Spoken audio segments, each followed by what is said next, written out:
ઓમ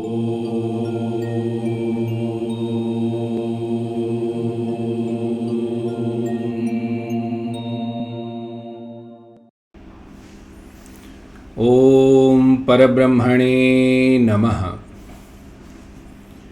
ભગવાનના વાલા ભક્તજનોને હૃદયના ભાવપૂર્વક જય શ્રી સ્વામિનારાયણ. ભગવાન શ્રી હરિએ સર્વ જીવોના કલ્યાણ માટે ચાતુર્માસમાં 8 એવા નિયમ બતાવ્યા જે તમામ નિયમોમાં શ્રેષ્ઠ છે.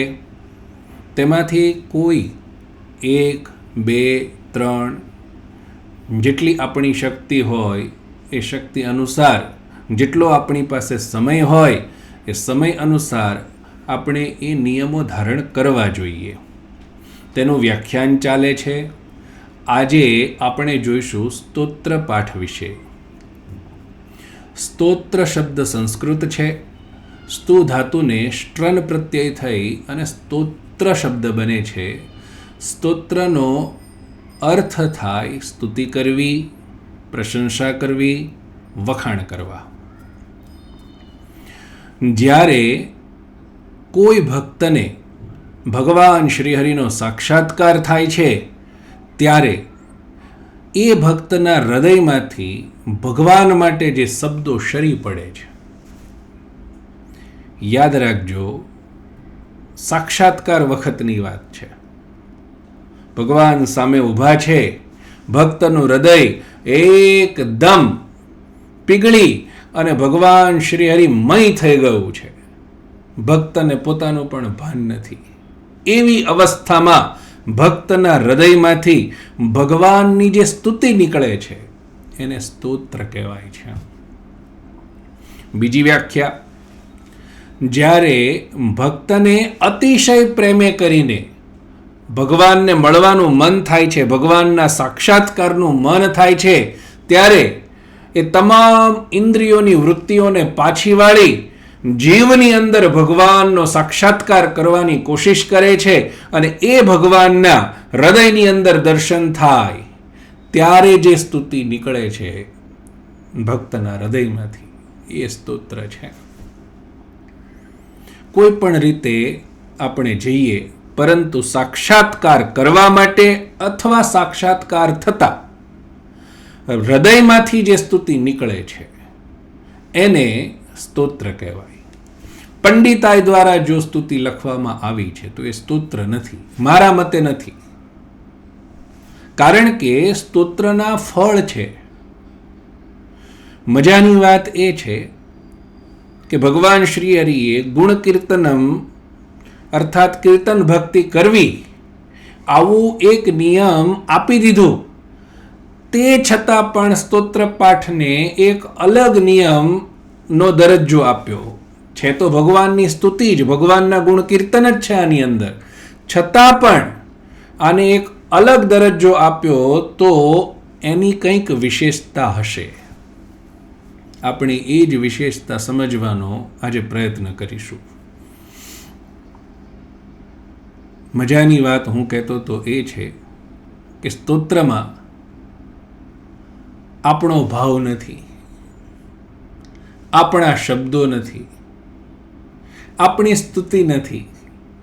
એ છતાંય કોઈનો ભાવ, કોઈના શબ્દો, કોઈની સ્તુતિ આપણે એમને એમ લઈને આવવાની છે અને માત્ર ભગવાનને સંભળાવી દેવાની છે.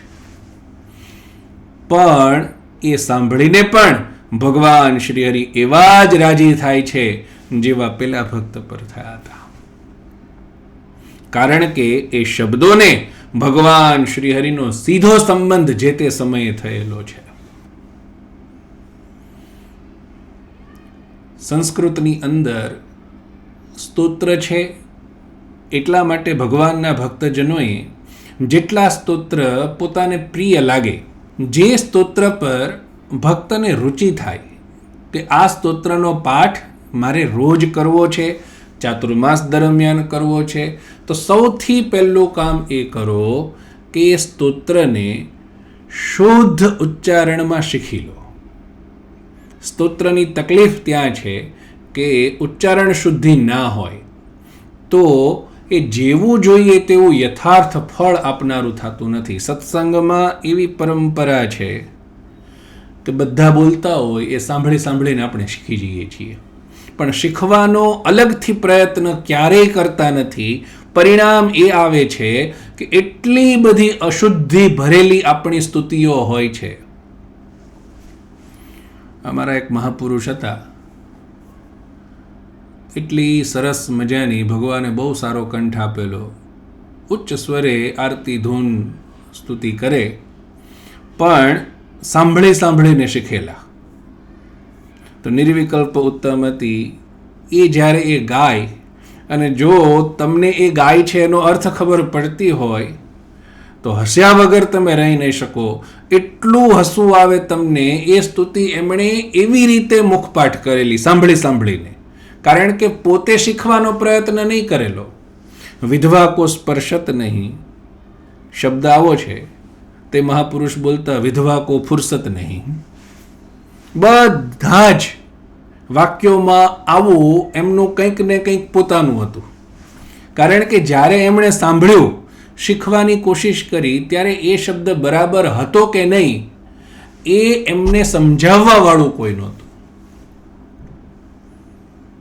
ભલા થાવ, જે સ્તોત્રનો પાઠ કરવો છે એ સ્તોત્રને શીખી લો.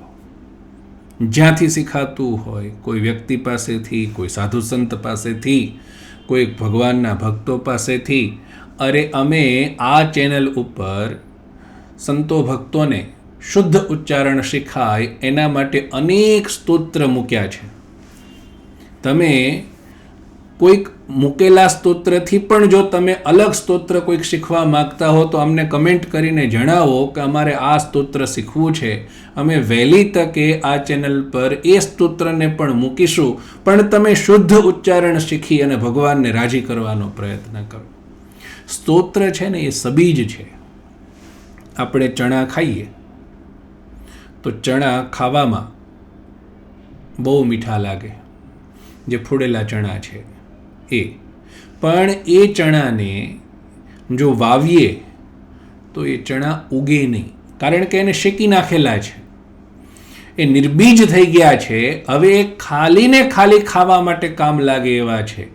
એમ જે જગતના જીવો છે, ગમે તેટલા હોશિયાર હોય અને ગમે તેટલું સારું એણે લખ્યું હોય, પણ એની સ્તુતિ, એના શબ્દો એ ચણા જેવા છે, એ ક્યારેય ઉગશે નહીં. આજકાલ મોટી કથાઓ થઈ રહી છે, મોટા આયોજનો થઈ રહ્યા છે, પણ સુધરતા તો એક પણ જણા નથી. કેમ? કારણ કે જે જ્ઞાન પીરસાઈ રહ્યું છે એ જ્ઞાન જો સબીજ હોય તો જ ઉગશે.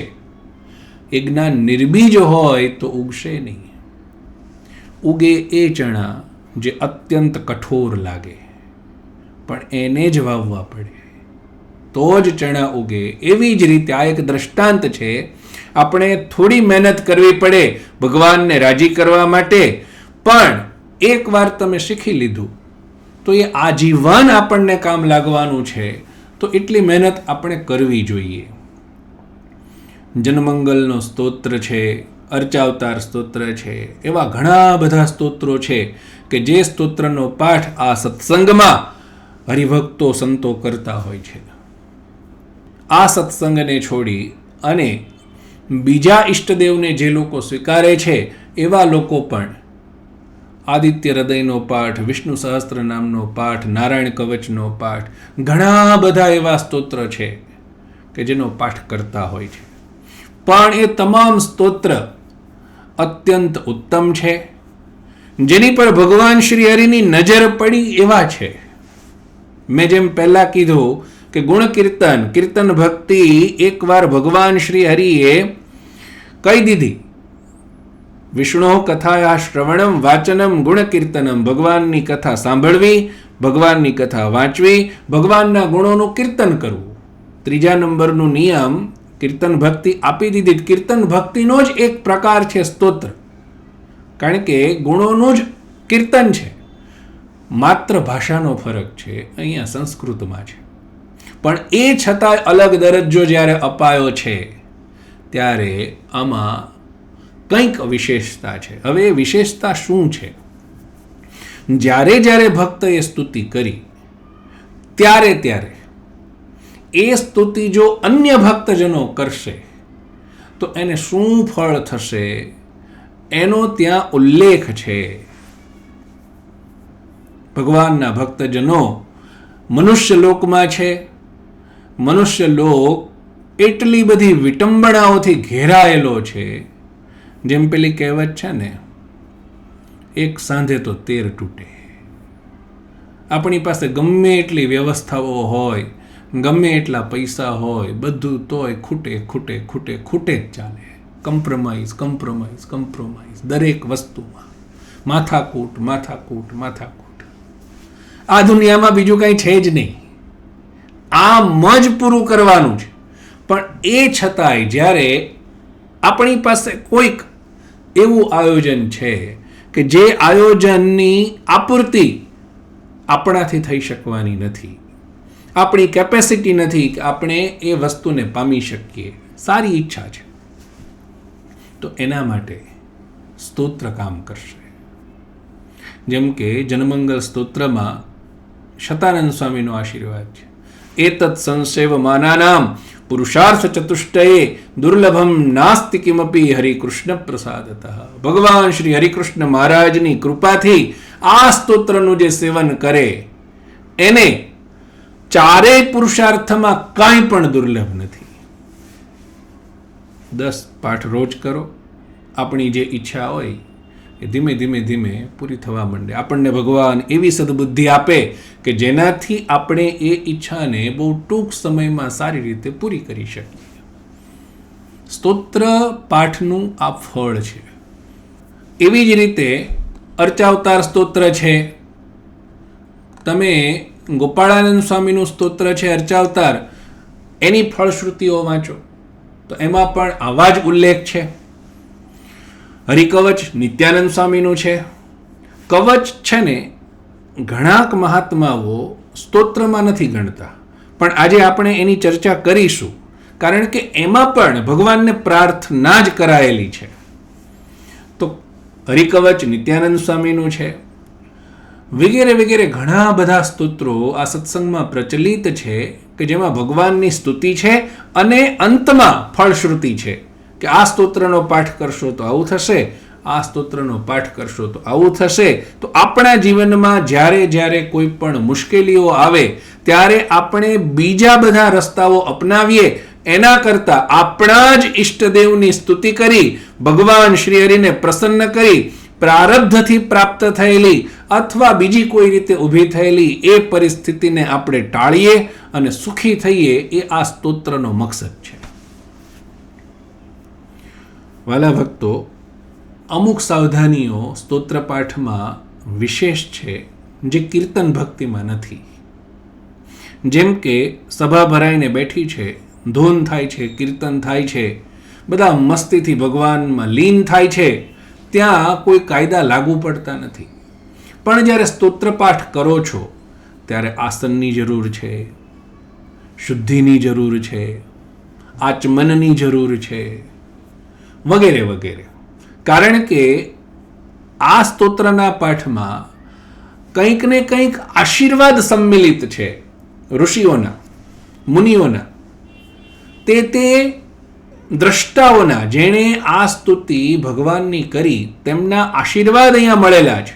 અને એમાંય જ્યારે કવચની વાત કરીએ ત્યારે તો ખાસ ઘણા બધા લોકો નાની મોટી પીડાઓ ભોગવે છે.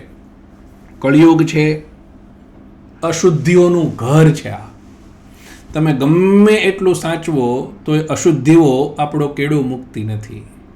ઘરમાં આપણે એકલા રહેતા નથી, ઘરમાં અનેક લોકો હોય છે, દરેકને જીવવાની રીત અલગ અલગ છે. ઘરની બહાર નીકળીએ ત્યારે પણ આખી દુનિયામાં બધા જ સ્ત્રી પુરુષોમાં આજકાલ ભયંકર અશુદ્ધિઓ છે.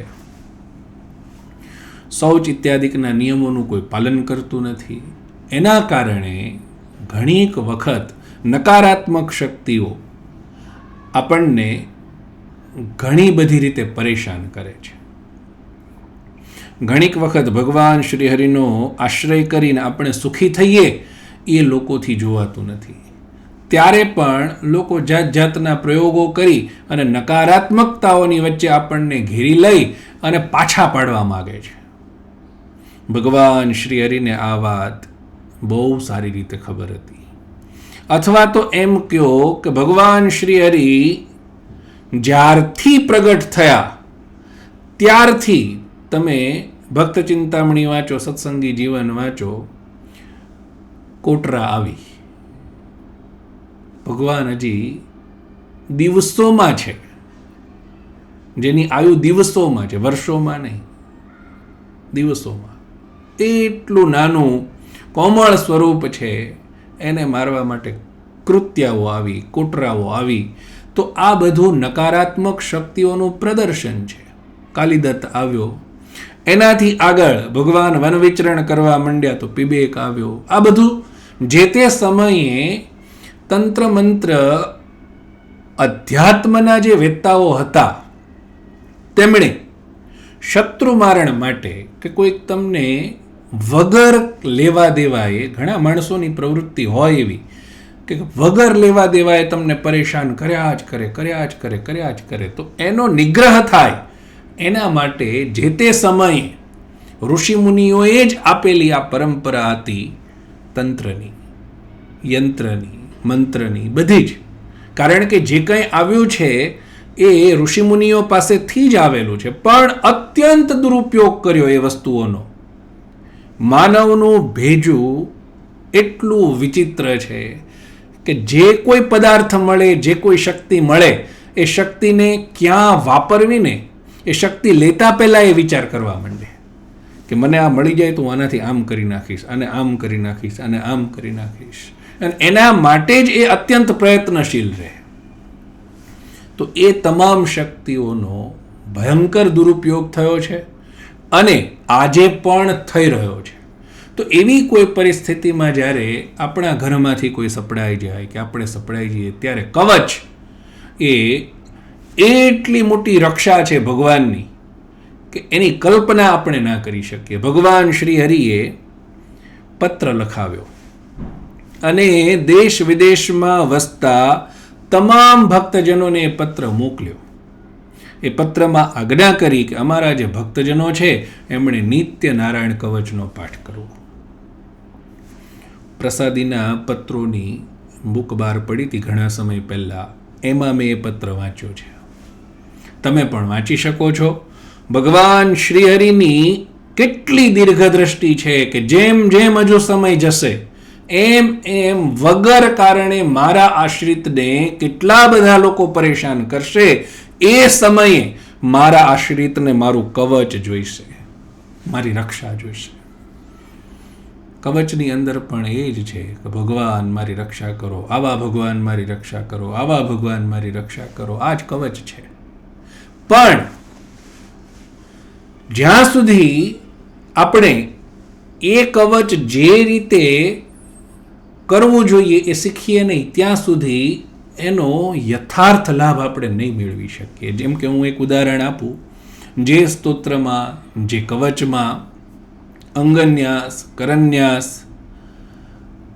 કિલક આદિક વસ્તુઓ મૂકેલી છે, આ વસ્તુઓ આપણે ફરજિયાત કરવાની છે. કારણ કે એટલા માટે જ એ ત્યાં મુકાયેલી છે કે એ કર્યા પછી આ કરશો ત્યારે એનું યથાર્થ ફળ મળશે. એટલા માટે હું કહું છું કે જ્યારે તમે સ્તોત્ર પાઠ કરો અથવા કોઈ કવચનો પાઠ કરો ત્યારે શીખી લો પહેલાં કે આની રીત શું છે, આ કઈ રીતે કરવું જોઈએ. તમે નથી જાણતા, તમારી આસપાસ એવું કોઈ નથી કે જેને નથી પૂછી શકતા, પ્રેમથી કમેન્ટ કરો. જે સ્તોત્ર વિશે જેટલી જાણકારી જોઈતી હશે અમે શાસ્ત્રીય રીતે એ જાણકારી આપવાનો પ્રયત્ન કરીશું, પણ જે કંઈ કરો એને સાચી રીતે કરો. બીજી વાત, ઘણા બધા ભક્તજનોએ મને ઘણી બધી વાર પૂછ્યું છે કે અષ્ટક અને સ્તોત્રમાં શું ફરક છે. ઘણી જગ્યાએ અષ્ટક લખેલું આવે છે, ઘણી જગ્યાએ સ્તોત્ર લખેલું આવે છે. જે સ્તુતિમાં 8 શ્લોક હોય, 8 શ્લોકમાં જે સ્તુતિ બંધાયેલી હોય એને અષ્ટક કહેવાય છે. ધ્યાનથી સાંભળજો. જે સ્તુતિમાં 8 શ્લોક હોય, 8 શ્લોકથી જે સ્તુતિ બંધાયેલી હોય તેને અષ્ટક કહેવાય છે. ઘણા અષ્ટકો એવા છે કે જેમાં ભગવાનની સ્તુતિ 8 શ્લોકમાં થઈ છે, ત્યાર પછી ફળશ્રુતિના શ્લોકો છે, તો એ અષ્ટક કરનારાએ એને એમાં ગણ્યા નથી. એટલે ઘણી વખત દેખાય કે આમાં 10-12 શ્લોક છે, પણ છતાં એને અષ્ટક કીધેલું છે. આવું ઘણી બધી જગ્યાએ મેં જોયું છે. પણ એ જે ભગવાનની સ્તુતિનો પાઠ છે એ 8 જ શ્લોકનો હોય, ત્યાર પછી એની ફળશ્રુતિ હોય, તો આ અષ્ટક છે. અને જેની અંદર એવો કોઈ પણ નિયમ રાખવામાં આવ્યો નથી, એક શ્લોકથી માંડી અનેક શ્લોક સુધી જ્યાં ભગવાનની સ્તુતિ છે એને સ્તોત્ર કહેવાય છે. અષ્ટકમાં 8 શ્લોક પર એક બંધન લાગે છે કે ભાઈ આ 8 શ્લોક હોવા જ જોઈએ, જ્યારે સ્તોત્રમાં એવું થતું નથી. 1 શ્લોક, 2 શ્લોક, 5 શ્લોક, 10 શ્લોક, 20 શ્લોક, ઘણા બધા, એટલા બધા લાંબા સ્તોત્રો છે કે એની અંદર 200 શ્લોક છે, પણ એ સ્તોત્ર છે, અષ્ટક નથી. એક નાની અમથી વાત કરવી છે સ્તોત્રને લગતી, જેનાથી ભગવાનના ભક્તોને સ્તોત્ર પાઠ કેમ મહત્વનો છે એના વિશે થોડીક આઈડિયા મળશે. ભગવાન શંકરાચાર્ય એટલું અદ્ભુત વ્યક્તિત્વ, તમામ શાસ્ત્રોમાં પારંગત, એકદમ શુદ્ધ હૃદયવાળા, અને ભગવાન શ્રી હરિમાં ભક્તિવાળા. ભગવાન શંકરાચાર્ય એક જગ્યાએ ભિક્ષા કરવા ગયા. તૂટેલી ફૂટેલી ઝૂંપડી છે. ભિક્ષામ દેહી કરીને ઊભા રહ્યા. અંદરથી એક ડોશીમાં આવ્યા. ડોશીમાના હાથમાં એક આમળું છે, અને આમળું પણ અડધું ગળી ગયેલા જેવું. એ ડોશીએ, એ માતાએ શંકરાચાર્યના હાથમાં એ આમળું મૂક્યું. શંકરાચાર્ય જોઈ રહ્યા કે ભિક્ષામાં જમવાનું આપવાને બદલે આ આમળું આપે છે, અને એ પણ અડધું ગળી ગયેલું છે. માતા, તમારી પાસે ભોજનની કોઈ સામગ્રી નથી? આવું શંકરાચાર્યએ પૂછ્યું. પેલી માતાની આંખોમાંથી દડ આંસુ નીકળી ગયા. શંકરાચાર્યને કહે છે કે બેટા, મેં કેટલા દિવસથી ખાધું નથી, અને મારી ઝૂંપડીમાં ખાવાનો કોઈ સરસામાન નથી. મારી પાસે કંઈ જ આપવા જેવું નથી. કેટલા સમયથી આ એક આમળું પડી રહ્યું છે, એને હું ખાતી નથી. તમે આવ્યા તો તમને ખાલી હાથે ક્યાં પાછા જવા દો, એટલે આ આમળું લઈને આવી. તમને ખપે તો રાખી લો, નહીં તો ફેંકી દો. માતાનો જવાબ સાંભળી શંકરાચાર્યને અત્યંત દયા આવી. અત્યંત. ઓહો હો, હાય ગરીબી, આટલી બધી ગરીબી. આંખ બંધ કરી અને જોયું તો એટલું કઠણ પ્રારબ્ધ એ જીવનું કે હજુ મરણ સુધી એને આવી જ પરિસ્થિતિમાં આખી જિંદગી કાઢવાની છે. આટલી દરિદ્રતા સાથે સ્તોત્ર કેટલું કામ કરે છે, મારે એ સમજાવવું છે.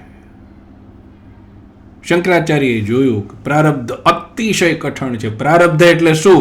આ જીવે પાછલા જન્મોમાં જે કર્મ કર્યા છે એનું જે ફળ આ જન્મમાં આપણે ભોગવી રહ્યા છીએ એને પ્રારબ્ધ કહેવાય.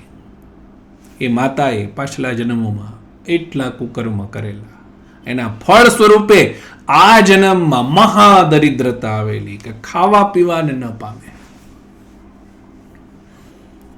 શંકરાચાર્ય સંત મહાત્મા,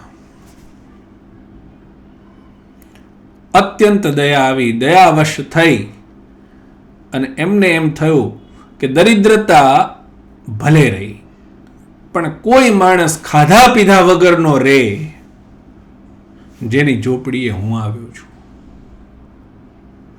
એ ઠીક નહીં. શંકરાચાર્ય આંખ બંધ કરી માં લક્ષ્મીને સંભાળ્યા.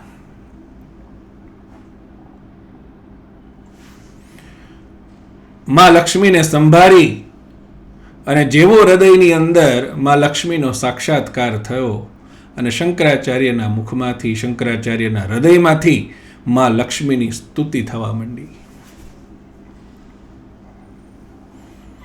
એ સ્તુતિને આજે આપણે કનકધારા સ્તોત્રના નામથી જાણીએ છીએ. શંકરાચાર્યએ એટલા ભાવથી સ્તુતિ કરી. તમે કોઈ પણ સ્તોત્ર લઈ લો, જ્યારે એ સ્તોત્રનું વ્યાખ્યાન થાય ને, એટલું ગજબ વ્યાખ્યાન થાય કે ખૂટે જ નહીં. એના ભાવ એટલા બધા પ્રગટ થયા હોય અંદરથી, નીકળ્યા જ કરે, નીકળ્યા જ કરે. એટલું ઊંડાણ હોય એ સ્તોત્રોનું. માં લક્ષ્મીની સ્તુતિ એટલા સારા ભાવે શંકરાચાર્ય કરી કે લક્ષ્મીજી અત્યંત પ્રસન્ન થઈ ગયા. લક્ષ્મીજીએ ત્યાં કથા એવું કહે છે, જ્યાં શંકરાચાર્ય અને પેલા ડોશી ઊભા છે એટલાની અંદર કનકના ફૂલની વર્ષા કરી. એટલે એ સ્તોત્રનું નામ કનકધારા પડ્યું. કનક એટલે સોનું, સોનાના ફૂલની વર્ષા કરી. વર્ષા કોના પર કરી? શંકરાચાર્ય પર. પણ નિમિત્ત પેલી માતા હતી. લક્ષ્મીજીએ કીધું, આના પ્રારબ્ધમાં દરિદ્રતા છે, એનું કારણ એ પોતે છે, એ છતાંય તમે કૃપા કરી છે, તમે મારી સ્તુતિ કરી અને એટલી સારી સ્તુતિ કરી છે કે એનાથી હું એટલી પ્રસન્ન થઈ છું કે જેટલું સોનું અત્યારે મેં વરસાવ્યું છે એટલામાં એના જીવનના છેલ્લા શ્વાસ સુધી એની પાસે ખાવા પીવા, રહેવા, ઓઢવા, પાથરવાનું ખૂટશે નહીં. એને કોઈ લઈ લે. બીજી વાત, આ સ્તોત્ર કનકધારા નામથી પ્રસિદ્ધ થશે અને આ સ્તોત્રનો કોઈ પણ પાઠ કરશે, એના જીવનમાં ગમે એટલી દરિદ્રતા હશે, એના પ્રારબ્ધમાં ગમે એટલી દરિદ્રતા હશે, તોય મારી કૃપાથી, હું ભગવાનની અર્ધાંગીની છું, મારી કૃપાથી એના જીવનમાં ધન, ધાન્ય, સુખ, સમૃદ્ધિ દિવસે દિવસે વધતા રહેશે. આજે પણ કેટલા બધા મહાપુરુષો, કેટલા બધા સદગ્રહસ્થો એ કનકધારા સ્તોત્રનો નિત્ય પાઠ કરે છે. હું એ નથી કહેવા માંગતો કે તમે પૈસા મેળવવા માટે કનકધારા સ્તોત્રનો પાઠ કરો. હું એ સમજાવવા માંગુ છું કે એક સ્તુતિ, એક સ્તોત્રનો પાઠ પ્રારબ્ધનો નાશ કરી નાખ્યો. પેલી માતાના પ્રારબ્ધમાં માત્ર દરિદ્રતા હતી. શંકરાચાર્યની એક સ્તુતિ એણે એનું જીવન બદલી નાખ્યું. સ્તોત્રની આ મહાનતા છે.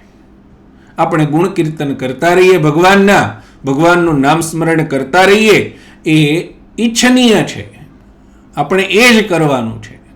પણ જ્યારે જીવનમાં કોઈ આવી પરિસ્થિતિઓ છે ત્યારે એ પરિસ્થિતિઓને ટાળવા માટે આપણે સ્તોત્રનું શરણું લેવું પડશે. કોઈક સારા વ્યક્તિ પાસેથી સ્તોત્ર શીખી અને આ પરિસ્થિતિને દૂર કરવા માટે આપણે આપણા જ ઈષ્ટદેવની સ્તુતિ કરીએ અને આપણા જ ઈષ્ટદેવ આપણું એ દુઃખ દૂર કરે. એમાં જ ભક્તને મજા આવે. વાલા ભક્તો, સ્તોત્રનો પાઠ કોઈ પણ વ્યક્તિ હોય તેણે નિત્ય કરવો જોઈએ. તે ભક્ત છે કે નથી એનાથી કોઈ ફરક નથી પડતો, પણ સ્તોત્રનો પાઠ જીવનને સ્ટેબલ બનાવે છે. જીવનમાં આવતી નાની મોટી મુશ્કેલીઓને દૂર કરી દે છે.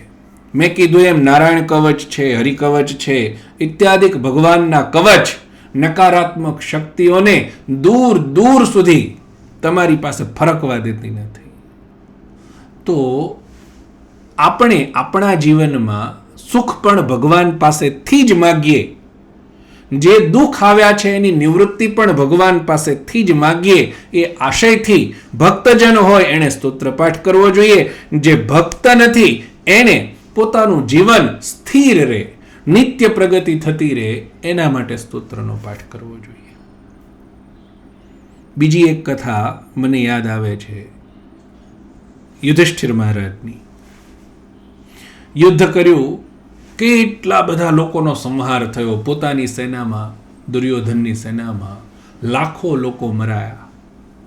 ધર્મની સ્થાપના થઈ, પોતે રાજા થયા. ભગવાન શ્રીહરિની, ભગવાન શ્રી કૃષ્ણની કૃપાથી અથવા ભગવાન શ્રી કૃષ્ણની મરજીથી આ થયું. એ છતાંય એનો રંજ યુધિષ્ઠિરના મનમાંથી જાય જ નહીં કે મારાથી આ બહુ ખોટું કામ થયું છે, હું ક્યારે છૂટીશ આ બધાથી. બહુ લાંબી કથા છે. ભગવાન શ્રી કૃષ્ણએ ઘણીવાર સમજાવવાનો પ્રયત્ન કર્યો, એ છતાંય મનમાં શાંતિ થતી નથી. છેલ્લે ભીષ્મ પિતામહ પાસે લઈ ગયા ભગવાન શ્રી કૃષ્ણ. ભગવાન શ્રી કૃષ્ણને સ્તોત્રની શું શક્તિ છે આજે એ સમજાવવું છે. નહીં તો એ પૂર્ણ પુરુષોત્તમ નારાયણ છે, એના વચનમાં એટલી તાકાત છે, એના સંકલ્પમાં એટલી તાકાત છે. ખાલી એ સંકલ્પ કરે કે યુધિષ્ઠિર શાંત થાય. યુધિષ્ઠિર શું, યુધિષ્ઠિરની કેટલી પેઢી શાંત થઈ ગઈ. પણ ભગવાન એનો હાથ જાલી ભીષ્મ પિતામહ જ્યાં બાણ શૈયા પર લેટ્યા છે ત્યાં લઈ આવ્યા. બે હાથ જોડી શ્રી કૃષ્ણે કહ્યું, પિતામહ, યુધિષ્ઠિરના મનમાં અતિશય ઉદ્વેગ છે, શાંતિ થતી નથી કે મારા આ પાપ હું ક્યાં જઈને ભોગવીશ. તો એના મનમાં શાંતિ થાય એવો કંઈક ઉપદેશ કરો. પિતામહ હસવા માંડ્યા. જેની સાથે તમે છો એને મનમાં શાંતિ નથી, આશ્ચર્ય છે. પણ એ છતાંય તમારા નામ એ જ શાંતિનું કારણ છે એમ કહી અને ભીષ્મ પિતામહે વિષ્ણુ સહસ્ત્ર નામનો ઉપદેશ કર્યો. જેવો એ વિષ્ણુ સહસ્ત્ર નામનો ઉપદેશ સાંભળ્યો, એ વિષ્ણુ સહસ્ત્ર નામનો પાઠ શરૂ કર્યો, યુધિષ્ઠિરના મનમાં શાંતિ થઈ ગઈ. આ કથા શું શીખવાડે છે? આજે પણ કેટલાય મહાનુભાવો રોજ પવિત્ર મને, પવિત્ર દેહે ભગવાન શ્રી હરિને રાજી કરવા વિષ્ણુ સહસ્ત્ર નામનો પાઠ કરે છે. કેટલા બધા લોકો પોતાની ઈચ્છિત કામનાઓની પૂર્તિ માટે એનું અનુષ્ઠાન કરાવે છે કે રોજ પાઠ કરે છે અને પોતાની ઈચ્છિત મનોકામના પૂરી કરે છે. કોઈ પણ સ્તોત્ર હોય જેને ભગવાન શ્રી હરિનો સંબંધ છે, એ સ્તોત્ર તમારા જીવનના દુઃખ દૂર કરશે. એ સ્તોત્ર આપણી મનોકામના પૂરી કરશે. એટલા માટે સ્તોત્ર શીખવા જોઈએ, સ્તોત્રનો પાઠ નિત્ય કરવો જોઈએ. ચાતુર્માસમાં ભગવાનને રાજી કરવા માટે આ સ્તોત્રની હું આટલી આવૃત્તિ કરીશ, આટલા પાઠ કરીશ, એવી રીતે સ્તોત્રના પાઠનું નિયમ લેવું જોઈએ.